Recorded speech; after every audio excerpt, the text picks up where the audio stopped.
Welcome to the Be Amazing podcast. On this show, we'll give you the fuel you need through motivational pep talks, the fitness tips to be your healthiest self, fortitude to push through the hardships, and focus you need to build the skills needed for the next level, no matter what that looks like to you. I'm your host, Cel Smart. I'm a wife, a mom, community leader, and fitness professional of over 18 years. I'm here to be your biggest cheerleader, advocate, and connector. Let's be amazing together.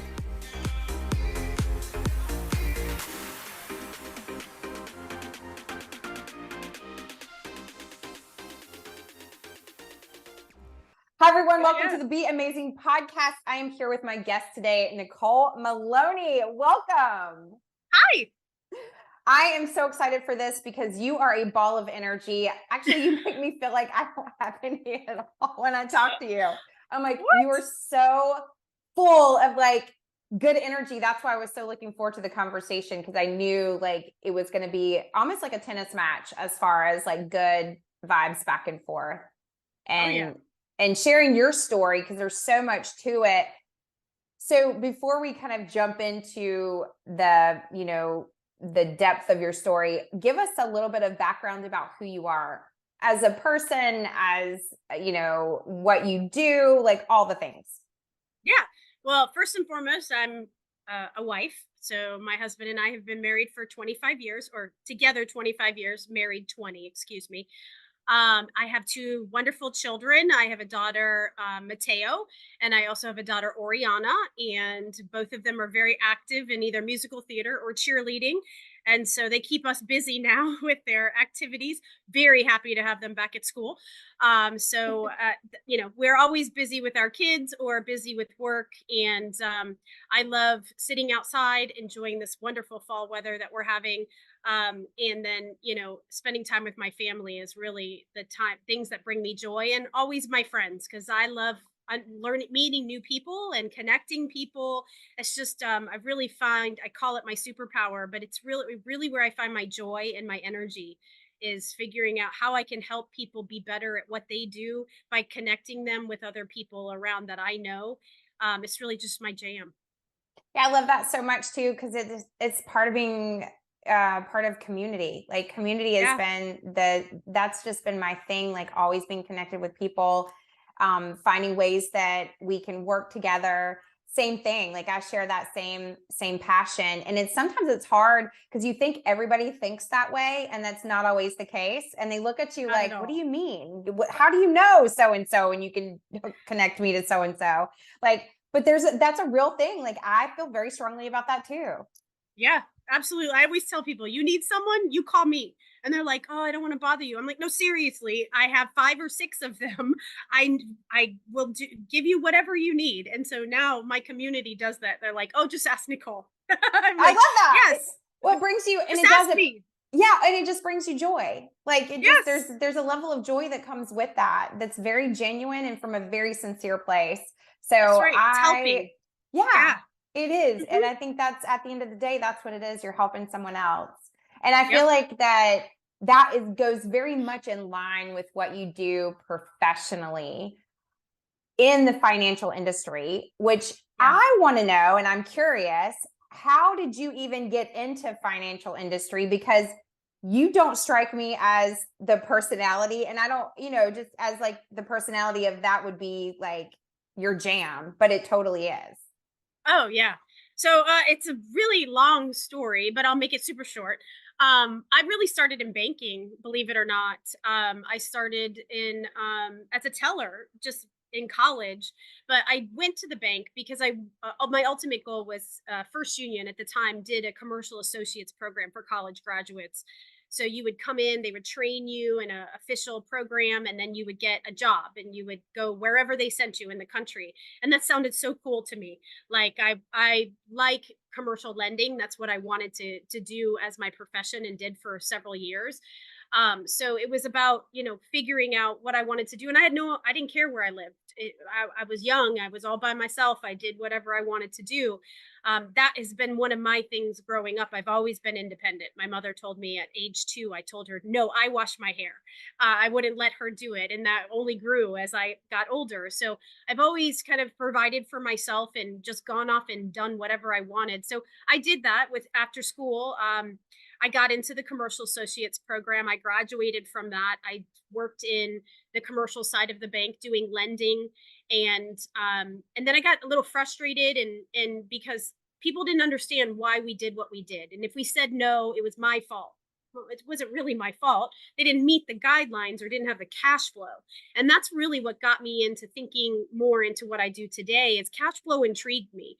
How do you bring in money? How do you send it out? And then what do you have left over to pay for things? And when I'm lending money, what do you have left over to service your debt?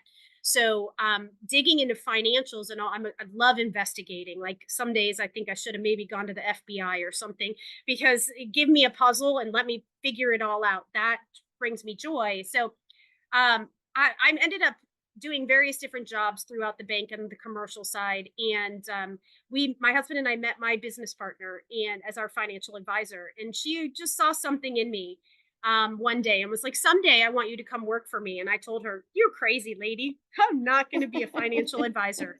I literally told her that. I was like, you're crazy. Yeah, yeah. 10 and a half years it took. And, Doug and I decided to have children. And when or Mateo was born, we decided that, I wasn't going to work because he came from a traditional Italian and Lebanese family. So the mother didn't work. And I was like, okay, well, I thought, no way, Jose, I'm going to be working until I had my baby. And then I was like, I'm never leaving her side. This is not happening. Like, I literally didn't for 9 months. Never left her side. Not healthy, new moms, not healthy. Okay. But so I decided after about 2 years of being home with Emma, Mateo, excuse me, I always call her Emma. She goes by Mateo. And so I started to get bored. I needed some adult stimulation, like brain power, using my brain differently.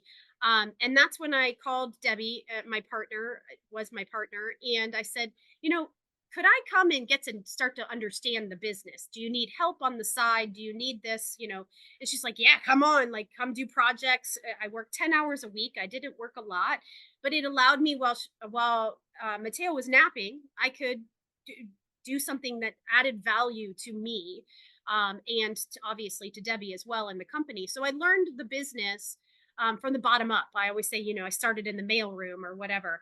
But I learned the processes, procedures, started documenting them. I had a learning and training background. So I started putting, wikis together, different things on how to do things. So if she brought on new clients or new employees, there would be a process in place and people could just pick it up and do it. Then I had a second child, Oriana came, and I told Debbie after Ori was able to go to preschool, I said, if I'm going to do this, what you do, let's have some client meetings and let me see what is it that you actually do. And I just loved it. The very first meeting, I went back out and I signed up to get my securities licenses. I was like, this is what I'm going to do the rest of my life. I could see how I could take my commercial background, my cash flow management that I had learned, my education about teaching bankers in the bank about financial systems and financial reporting. How do you read that? Then how do you use that to accelerate the customer's cash flow, and all of that? So that was just a no-brainer to me. I was like, now we just do this for people instead of businesses. And I loved it. So that's just been the story of how I got into the industry and then got into being an actual financial advisor. It's so cool because you made some really important points about like it's literally the steps throughout your career that have led you to this point. And just Absolutely. and you talked about like even coaching and training. Did you always have a desire to teach? Was that always something else that was in you? I know you enjoyed the investigation part and really diving into the finances, but was there a real desire there to coach and teach and train? I think so over time. I mean, I think it grew as I aged also, but I've always kind of been someone that I pick up things really fast. I learn a new skill and people are like, have you been doing this a long time? And I could be, no, I learned that last week. A lot of times it's like that, and I pick up things really quickly, and then I can figure out how to systematize that in my head and teach people who can't do that. And so it's easy for me to take a situation and break it down and then just make it a repeatable process. So I can teach people how to achieve certain things rather quickly. And now that I've identified that I like that, yes, I have a teacher's heart. I want to. That's one of the things that I take the greatest pride in what I do, is about making sure my clients understand what's happening. I see that as my job. My sole job is to make sure you understand, because if I'm not here, if something happens to me, will you be able to carry on? And of course, you'll go find another financial professional. Absolutely. But I want to leave them with the seeds of knowledge so that they can be educated along the way to go to another person and have a different kind of conversation. I don't ever want my clients to be like, well, I trust you. Just do I'll just do that. That's not how I do business. I want to educate them about that 19 different ways to do something and then allow them to choose what's best for their family. I don't understand their background. I don't know where they came from.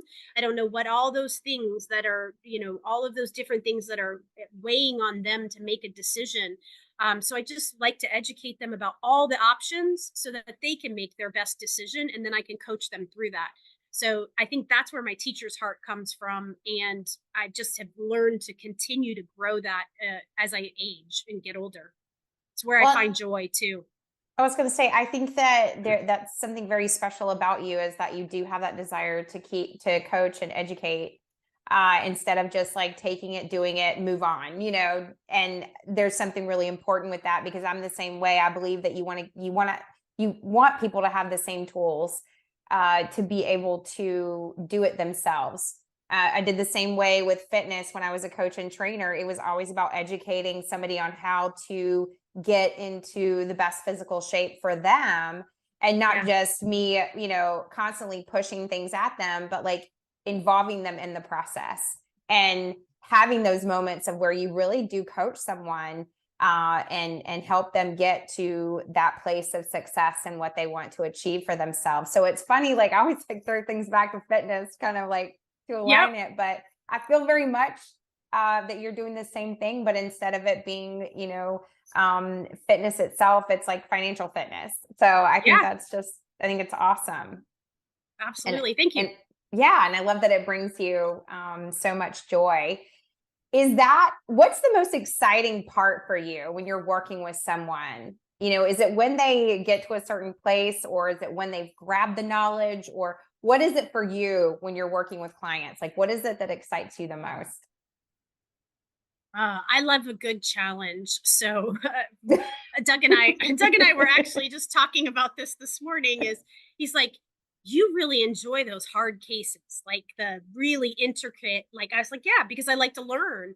I love a challenge. Like I've never dealt with that before, but let me go learn. That's one of my strengths is learner, and so give me an opportunity to go expand and learn something differently, and then again break it down and figure out how does this apply to you now, and what are all the circumstances that could be put in place. So educating is one of the things that really bring me joy, of my clients, and then seeing them that aha moment, or a lot of times it's if it all depends on what the kind of client that I'm working with, but a retirement planning client is pretty powerful when they have no idea what they've done. They've just saved, and I can sit down with them and tell them that they get to retire and spend the amount of money that whatever brings them their joy, and that they're going to be successful, and see them like the burden just weight that goes away.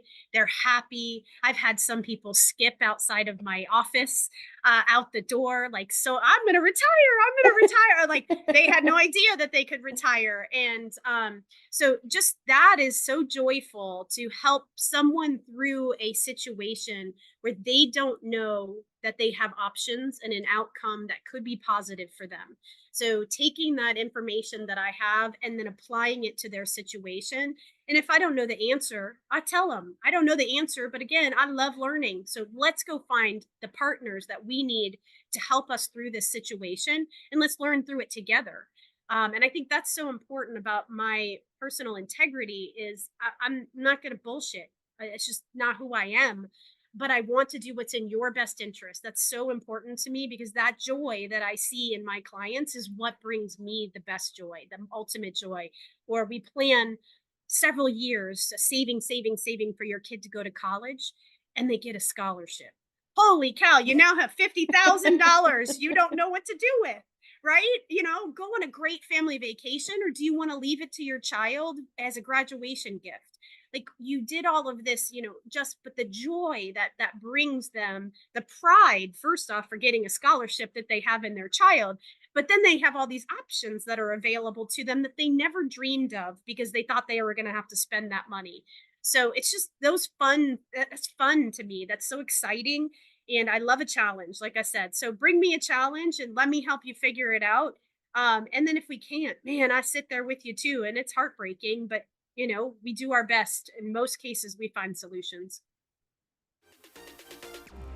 Thank you so much to Novice Studios for sponsoring the Be Amazing podcast. You might have noticed Be Amazing has a new look, new titles, and a YouTube channel. Kristen Stegall and her team helped me put a new look and strategy in place to take Be Amazing to the next level. If you want to launch a podcast, revamp your existing podcast, or hand off your production to an experienced team, schedule a call with Kristen at novicestudiosclt.com or head to the link in our show notes. That's amazing. And I think just because it becomes so personal to you, it sounds like it's more than just like helping somebody figure out something. It's really working with them to help them get where they want to be. And it becomes like, and I'm sure all your clients, you make them feel like each one is very personal. You remind me a lot of my banker. He passed away 2 years ago, but he was a huge part of my life in the fact of when I went through a divorce and I was struggling and trying to make things work. And this has been, I don't know, 15, 20 years. It's been a while. Yeah, it's been a long while. Yeah. And I remember walking in his office and feeling so broken and sat down, and he just looked at me and he's like, Cel, we're going to do this. We're going to get you where you need to be. And he treated me like I was the only person there and got in it with me and helped me. And I can remember when I came to him and I was at a point where I could finally get a loan on my own. And it was such a big deal. And he made such a big deal over every little accomplishment, but he was my banker for 18 years and he helped me grow and change. And like, I remember going to his funeral and, cause it was it was an accident that he passed away from. And I was heartbroken because I'd had a big thing happen and I'd actually talked to him the week before and it was like, Harvey, look what we did, like, kind of thing. And so I wrote a letter to his wife telling her how thankful I was for this man that helped me financially get to where I needed and wanted to be, and how much it sounds like you have that, I'm sure, have that same impact on your clients. And that I'd like to hope so. Yeah. Yeah. And how you can touch someone's life. Like, you don't think of it necessarily like when you think about financial planners, or you think about like even my banker, he didn't touch my life, just my life. He touched many, but nobody ever, people knew, but like you felt so special. And I feel like you do the same thing for your clients, just making them feel like they're the only one, in a sense, like they're special and what they're going through, and you're in it with them. And I love that. I have such appreciation for that. Thank you. Yeah, I try. That's why I do this, is just and I take every one of them and they're very personal and special to me. So, and I pour my whole heart into everything. And I believe that. And I've spent some time around you and have gotten to know you, and we were talking about like your energy and your vibe is so good. You're so sincere. You're so authentic in who you are. And, that's why it was so important to have you on and talk about like, not just Nicole, who's this amazing woman, but like who you are as a whole person. And I just think Yeah. that's so important because you are your business. And when somebody comes to work with you, they're not just working with just another financial planner, they're working with Nicole, and you care about people. And it's so evident. It's so Thank evident. you. Thank you. So this leads me into, so you talked about your partner, Debbie, before a little bit.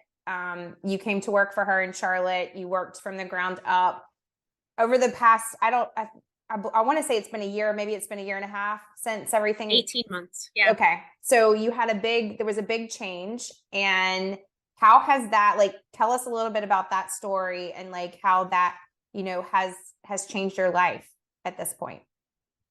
Yeah. So she passed away suddenly, and so that changed the whole trajectory. We always had a plan that I would be taking over our practice, and we had a succession plan in place, but that has kind of helped me with my new mission in for business owners is helping them understand what does it mean to have a succession plan, and when you think you're ready, you're so not. Um, and just because we had a piece of paper in mind or in place to take all the legal stuff happen, it's the day-to-day operations. And usually when you're in a business with someone else, someone does a little bit of this and you do the other things, and then it all comes together, right? So I literally was drafting a note to her about, here are all the things you do I don't know how to do, and we need to start figuring out how to teach me how to do those. And she passed away. We didn't get to have the meeting. So, thanks to my husband, thank goodness, who's now come on board and is my chief operating officer, he looked at me and he said, "If this is keeping you up at night, you need to hire someone to do it." And I said, "What?" Like, not. I went from single contributor to business owner overnight. And so that was very scary. I didn't know, all I could care about was the customers. How to, they lost a friend, they lost a mentor, just like I did. Many of our clients had been with us for many, many years.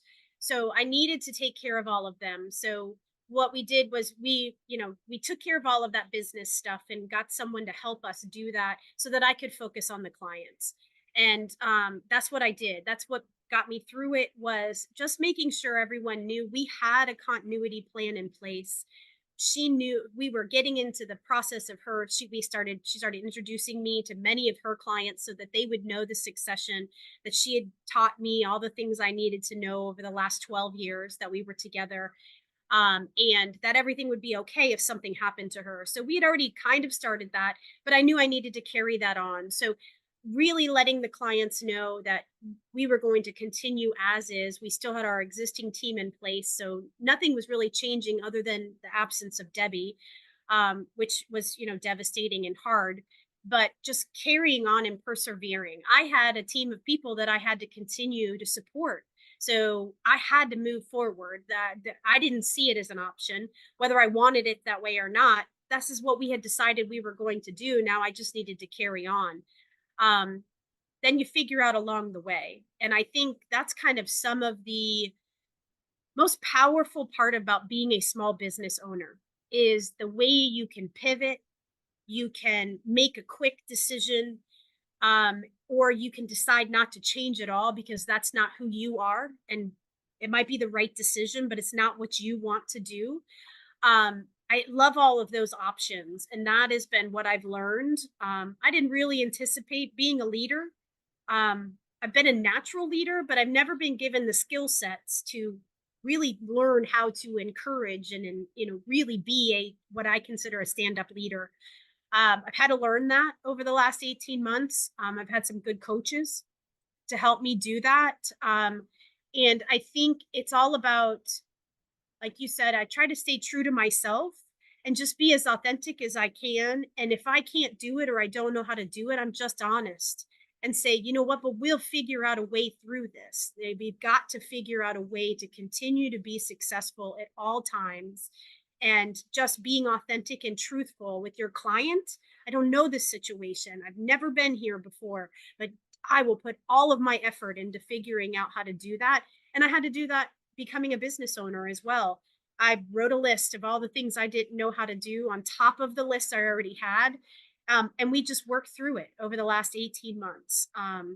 We've had great success through that, which is phenomenal. I mean, that's what we want to do, is continue to grow and continue to represent in our community, as well as across the United States. I mean, I serve clients in 22 states. So I'm not just locally here in Charlotte. I have clients across the United States, which I thoroughly enjoy. But that's really becoming a business owner in such a shocking way. That was a challenge, and one that I am still digesting. But I know that this is my vision. My future is going to be to help other people who are getting close to this situation. How do you persevere through it? What was the processes? How do I take what I learned and break it down now? And that's what will be my next kind of step, and where I take a journey myself in either speaking or educating small business owners on what is a succession plan, how early should you start planning, and what does it look like. Just because you have a signed document does not mean your successor is prepared to take over your business. And I believe it is your role as the owner to ensure the success of your business, that you coach and lead your junior person or your partner or whoever it is that's taking over for you, that you ensure they're ready to do that. That is our responsibility, I believe. So I'd like to pass that on to other people and help them learn through the experience that I had to go through, and hopefully they'll never have to go through that, or they'll be somewhat prepared when they do. Because unfortunately, I didn't get time to grieve. I lost my mentor. Hopefully, I don't cry. My best friend, my financial advisor. She'd been our financial advisor for 20 years.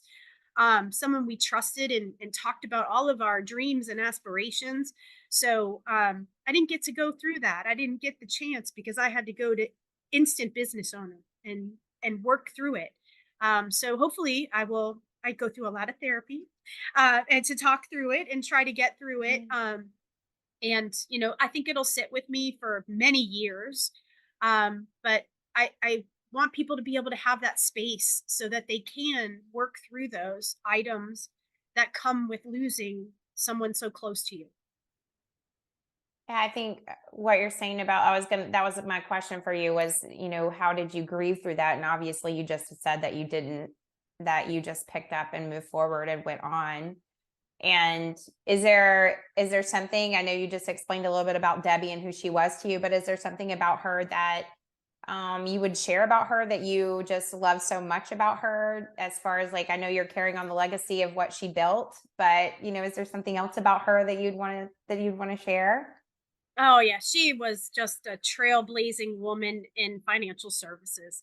Debbie had been in financial services for over 45 years, and she started at a bond desk as a secretary. Then she said, I want to be a secretary. I want to be a bond trader. And then she went to run trust departments in large banks, and then realized that she wanted to provide advice on her own level and bring all the business partners together to service her clients, not just in investment management, but if you needed a loan, how did you educate them about what mortgage rates were, just what is a home equity line of credit, and how do you use it, what would you use it for, what's the tax deductions around that. That's all changed, but when we first met, those were her things, were how do you use money as a tool. It is a tool to be used, and how do you do that in an educated way. So she just had a great way, and I think that's kind of maybe where I get some of my teacher's heart from, is really teaching people about money. We're not taught. That's how her and I really connected, was financial literacy. I used to go into schools and teach, about money to high school juniors and seniors. I just recently did a session with a young men's group out of Marvin, just talking about personal finance and just breaking it down. Like, where do you find savings rates, and why do you care? And why should you check it twice a year at the very least, especially in a changing interest rate environment? Just talking some basic things that we're not taught. We're just not taught that. And so I have a passion for trying to make sure that I carry on her legacy through financial literacy. That's it's teaching that and trying to improve what we're taught in school, what we're able to, learn on our own, it's just, that's a passion for me. And that's where I will carry on her legacy um, throughout my life as long as I can. This really opens the door for the question I had for you, which is, what are three things that you feel like everyone should know when it comes to money? Oh, yeah. I was like, whoa, I got this one really good. When you sent me over this, I was like, oh, all right. So my passions around this are, the very first thing that I think people should absolutely know is, how do you use money? And what I mean by that is, how do you bring in money and how do you send that money out? What do you have left over at the end of the month? If you are running at a red because you spend more than you bring in, what can you do to change that? You have offense or defense. You can bring in more money, you can spend less money. Those are your choices to make. But if you don't track it and you don't pay attention to it, you don't have any idea what's going on. So that is so important to me. That's the number one thing, is know how your, what are your bank accounts? What's going on and how do you use money? Because once you educate yourself on that, you can choose to make different decisions. And I'll give you a really quick, easy example. Is I have a lot of times I'll have someone come in and, one of the people in the relationship, they buy lunch every day because they don't want to make lunch. Okay, that's your choice to make. But if you're struggling in a budget and you don't understand, well, when I tell you that you spend $500 a week on lunches and eating out in various other places, that's something you can control. And that's your choice to make. I'm never going to tell a client they spend too much money because it's their money to spend. But I will show them that they have choices to make and decisions that they can choose to make. That's up to them. That's a behavioral choice. I can't make people change their behaviors.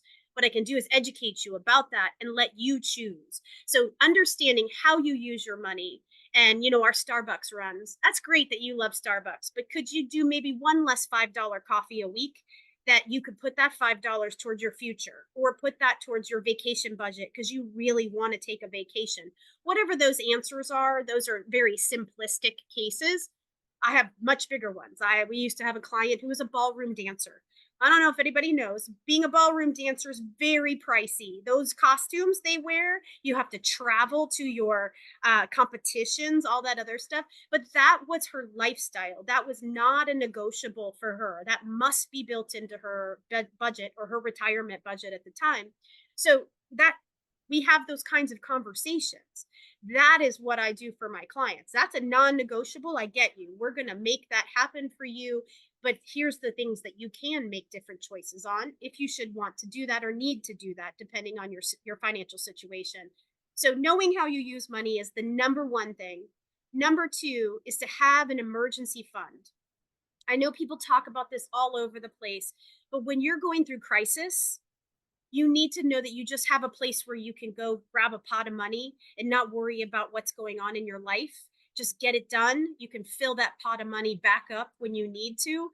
There's a very different outcome to taking it from somewhere you pre-saved or putting it on a credit card. I'm not saying that's a bad thing. Some people need to do that, but there's a different burden that comes with those two different things. And that's your choice to make. But to me, an emergency savings is really just your backup to your and emergency crisis. I was going to say another cuss word because I that's what I do. So trying to be good with my words. So I would say that emergency fund is number two, and then number three, the most, what I help my clients really do is finding balance. There is so much pressure, especially with social media today, and keeping up with the Joneses and doing this and doing that. Everyone's situation is unique to them. You don't have the same amount of money as your neighbor. Your neighbor might not look like they have a ton of money, and they might not have any. So we've got to stop that and just find balance on what you can do. So balance to me is, how do you find the equilibrium between spending your money today to find your joy and happiness now, but also saving for that future, whatever your goals are. So goal setting is so important for me and my clients. What will make you feel successful in the next 3, 5, and 10 years down the road? we want to set some goals and some planning around how to achieve those. You want your Tesla in 5 years. Okay, well, then we need to save $15,000 a year for that. Is that in your plan? Can you build that out? Do you have a stock option that's going to come up that's going to be what buys your Tesla? Whatever your dreams and aspirations are, but helping you understand how to do it today for the future, but also being able to live within how you want to live now. So finding that balance. There's so much out there that says you have to save, save, save, save, save, or you're never going to retire. Well, guess what? We can also enjoy our money as well. And I think that's the power that a financial planner, a wealth advisor brings to the table, is helping you find that balance between what you can spend today and what you have to save for tomorrow to accomplish your goals. You don't have to save it. You could spend it all today, but you're not going to enjoy a retirement maybe the way that you envision retirement unless you put some goals in place and have some discipline around that. And I just like helping people find the medium, the balance between the two. I think So those those are are my all three. well, and I love every single one of those, and especially how you ended with balance and even just the comparison game that we all feel at times with being on social media. And I told you earlier, I'd been off social for probably a month now, and just taking that pressure out just overall and being concentrated on your life and what you're doing and what my husband and I are doing. And we've had some really fun experiences together, and taking that pressure off like makes such a big difference. So I appreciate how you have even tied that into, social media, because that's a real thing. It's a real thing that It people deal with is. right now. And I mean, it's just real. It's just, Yeah. we Well, all I deal with love it. to see that people are, getting whatever it is that brings them joy. That is fantastic. But that is not something that brings me joy. And I don't need to keep up with that. That is not, and that's something we need to kind of, I think, also teach our younger generations of people have to work really hard for what they have, right? Everything costs money. Like I literally last night took my daughter and she wanted to go buy some makeup. And I was like, okay, sure, let's go and you explore. You have your money. I'm not spending any of my money. Makeup. I did makeup for this. I don't normally wear makeup, so I was like, hey, sure, I'm not, And she's like, $28 for lipstick, and I was like, yeah, that's what the reality of life is. And you have 50 bucks. You ain't getting two of those, right? And she's like, Mom. And I was like, so did you ask the lady, is there a cheaper lipstick? Maybe you're looking at the most expensive lipstick. I don't know anything about lipstick. So you have to ask this lady over here. And of course, at 13, that's the worst thing in the world, right? Ask someone something. What are you talking about? So I coached her through it. And I said, honey, when we walked in, she asked if she could help with anything. I said, you said you wanted a red matte something, something, something. Go ask her. She knows what that is, and tell her you don't want to spend more than $25 or 20, whatever your number is. And she was like, really? I can do. And I was like, come on, I'll even go stand next to you. I'll add you support it, but I want you to do this because I don't know what you're asking for. I literally can't ask that. And she was like, okay. And then just to empower her to go again, I try to turn everything into some sort of life lesson for my children. And so she did it, and I was very proud of her. And she ended up finding two lipsticks and was able to get both and still had money left over. So I was very proud of her. That's great. I think that's what a valuable lesson, because it's like right on the spot, and it's like lipstick. That's a real, like, if makeup is important to her, like that's going to be a real thing. And you have Yeah. tons of options. So I Oh, love that we you we were in this store. I was like, it's smelly in here. Like this is not my jam, right? This is not my thing. And I'm like, oh, it's now. Can we hurry? Like I'm getting a little overwhelmed by all the smells going on up in here. And then it's like, well, every aisle she walk, walk, walk, walk, and then she's like, oh, let me do it again. And I was like, oh, really? I'm a get in and get out kind of person. So that's why I was like, please ask the lady, or we're going to be here for 6 hours. So it ended up wonderful. They got everything they wanted, both of them. They were so excited. But yeah, I try to teach a lesson in every moment that I'm with them because I only have so much longer with them. You know that. You have a Mhm. grown son. Mine are 11 and 13, almost 14. So It was funny. We were sitting on the deck last night and go 4 more years and she's 18. Holy cow. Like, what? She was just two, like little tiny, like running around dancing and not giving a care about anything. So, yeah, time flies when they are, growing up. And I know they say that, but it's Oh, real. it's so true. Jonathan's 25 and like I still like flash back to moments when he was like 2 and 3 and when we talk now and we're having adult conversations. Yes. Like we're talking about real things. I'm like, this is still so weird. I'm still not used to it. And I don't know that Yeah. I ever really will get used to it, but it Probably does. not. It goes by so fast. So let's switch gears and let's talk about, you were talking about being in the store with your daughter and, you just said it, makeup's not your thing. So what is your thing when it comes to self-care? Mm. Self-care is so important to me. So I would say my first thing that is so important to me around self-care is my mental health.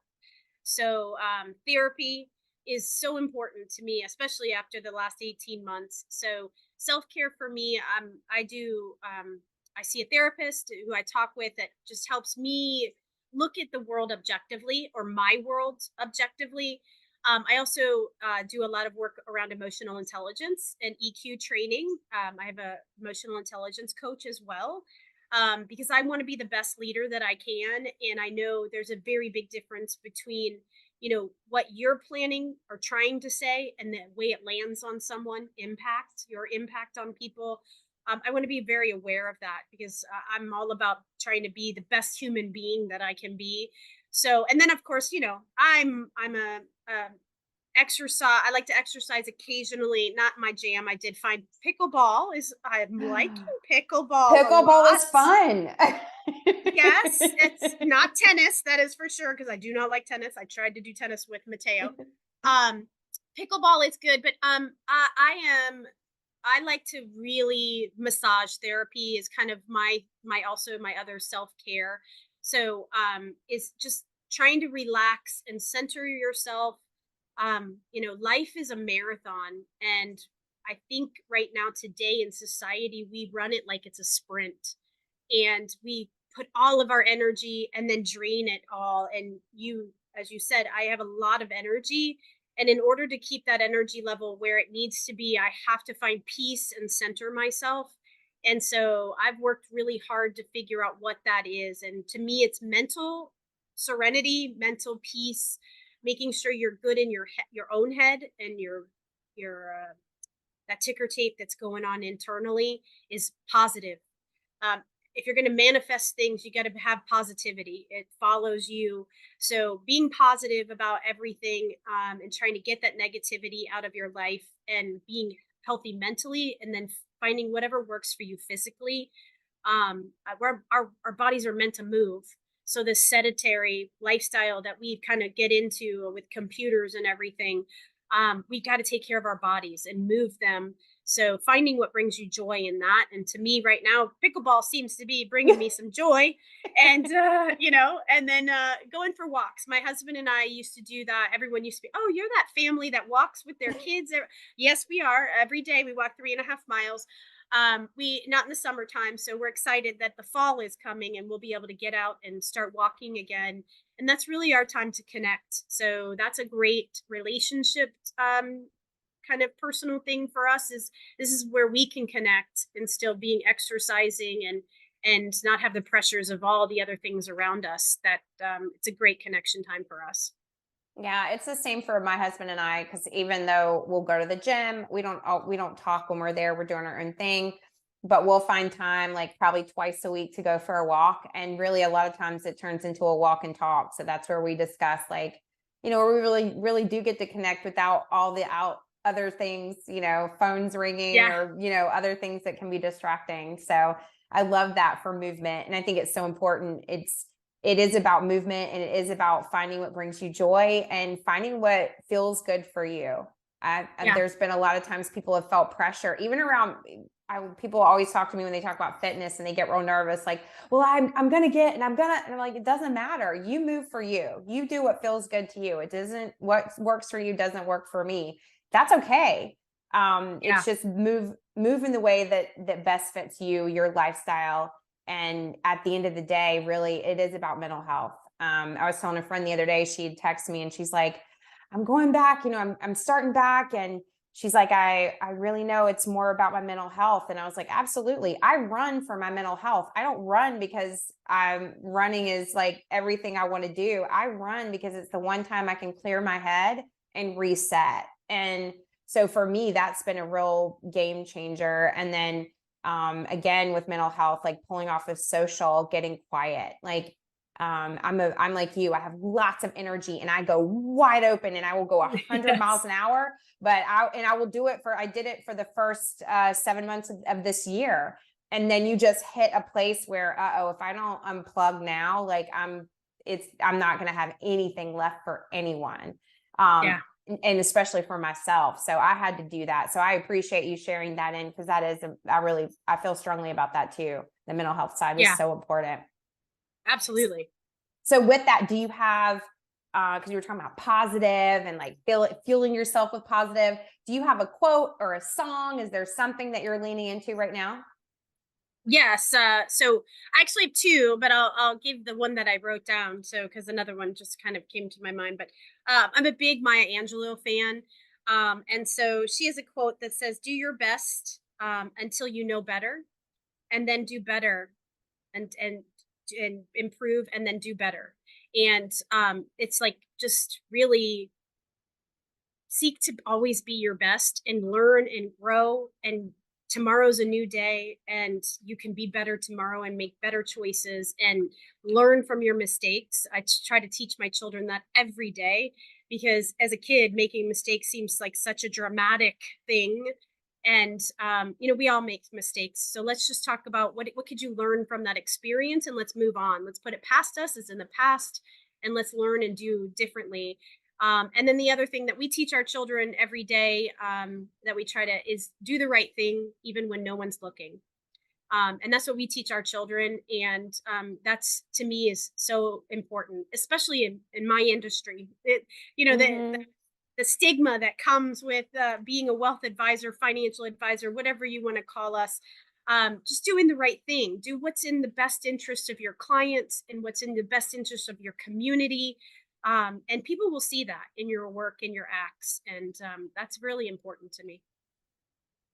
Well, wrapping this up, and we've talked about a lot. We've talked about your journey and becoming a business owner and financial industry, and you've shared some amazing advice with us, which I so appreciate. Like the three things that you shared that we should all know about money. But is there anything else on your heart you want to share before we go? I don't think so. I just think thank you for this opportunity. You've been an amazing person to meet, and our energies are so much the same. And I really appreciate what you put out into the world and your positivity. And I think that's what's attracted us, from this, you know, the day that I met you, and since then. So I thank you for your support, and for your energy and what you put out in the world. Well, I just so appreciate you taking time, because I know how busy that you are. And to me, this is such valuable information. And I feel the same way, because like the minute we met, I was like, oh, she's got like energy that I like, the two of us, we can have some great like connection there. It's like electricity. When you get around Yes. people that are like high energy and like and raring to go, there's something about that. And it just like will even refuel. I mean, I already have some going, but it just kind of like makes it, makes the Yep. energy even more like, okay, I'm ready for the rest of the day. Let's go. Uh, but no, I appreciate so much you taking the time. Where can everyone find you? Where's the best way for them to connect with you? The best way to connect with me right now is going to be, let's see, we have a Facebook page. The name of our company is Money Counts. And we're potentially rebranding. So that may be changing, but that's okay. You can still go. It's moneycounts.biz. And then I am at Team Milone on Instagram. So it's team, and then my last name is Milone. And then I'm also on LinkedIn. You can find me on LinkedIn. And I try to do a little bit of social here and there. But like you, Seal, I need to be focused on what I'm doing for my clients. And so, you know, we opened the opportunity to speak to anybody.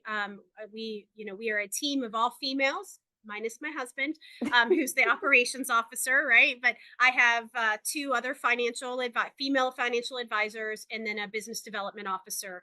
So we've been together the company's been around for 22 years. And we continue, we're looking forward to carrying on Debbie's legacy and building what the future brings for us. And we've got our future's bright. We know that. I always tell everybody we're going to shine on. Let's go. I love that. Well, again, thank you so much for taking time today and being part of this. I cannot wait to share this episode. So stay tuned for more with the Be Amazing podcast. And thank you, Nicole Milone, for being on. You're welcome. Thank you.